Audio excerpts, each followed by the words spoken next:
যে reach engagement লাল হয়ে যায়। আসসালামু আলাইকুম প্রিয় ভিউয়ার্স, আজকের ভিডিওটা খুবই ইন্টারেস্টিং হবে। সম্পূর্ণ ভিডিওটা না টেনে দেখবেন, তাহলে আপনাদেরই ফায়দা। আর আপনারা কি করেন, ধাক্কা দিয়ে চলে যান। ধাক্কা দিয়ে যাইলে আপনাদের রিচ এঙ্গেজমেন্ট যেগুলো আছে, কখনো কখনো দেখা যায় যে রিচ এঙ্গেজমেন্ট লাল হয়ে যায়, সেগুলো আপনারাই করেন ভাই। বলে কেন? সেটা হচ্ছে যে আপনি যদি একটা ভিডিও না দেখে ধাক্কা দিয়ে চলে যান, তাহলে আপনার কিভাবে লস, সেটা ফেসবুক রোবটে আপনার ফল ধরে আপনার রিচ এঙ্গেজমেন্ট কমিয়ে দেয় ৫টা ১০টা করে। এই জন্য লাইক করে কমেন্ট করে যাবেন, তাহলে আমরাও বুঝতে পারবো কোত্থেকে আপনি ভিডিও দেখতেছেন, কে আমার ভিডিওটা দেখছে। আপনি ভিডিও দেখে চলে গেলে আমি বুঝতে পারবো না যে আপনি আমার ভিডিও দেখছেন। ওই জন্য আপনি আমাকে কমেন্ট করে যাবেন, আমি আপনাকে কমেন্ট করার জন্য সুযোগ দিবেন।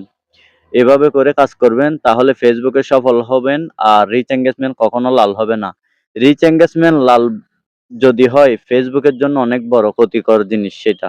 আর কখনো আপনার ভিডিও ভাইরাল হবে না। যার রিচ এঙ্গেজমেন্ট লাল, তার ভিডিও ১০০-১৫০ মানুষের থেকে বেশি মানুষে দেখবে না। ১,০০০, ২,০০০, ৩,০০০, ৪,০০০ ভাইরাল তো হবেও না।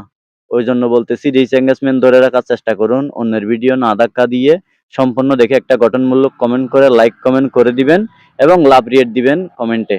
তাহলে আপনারা দেখুন, এরকমভাবে করে দেখুন। আমার যথেষ্ট আলহামদুলিল্লাহ, আমি এরকম করে অর্গানিক ফলোয়ার নিছি এবং রিচ এঙ্গেজমেন্ট ধরে রাখতে পারছি। আপনারাও করে দেখুন।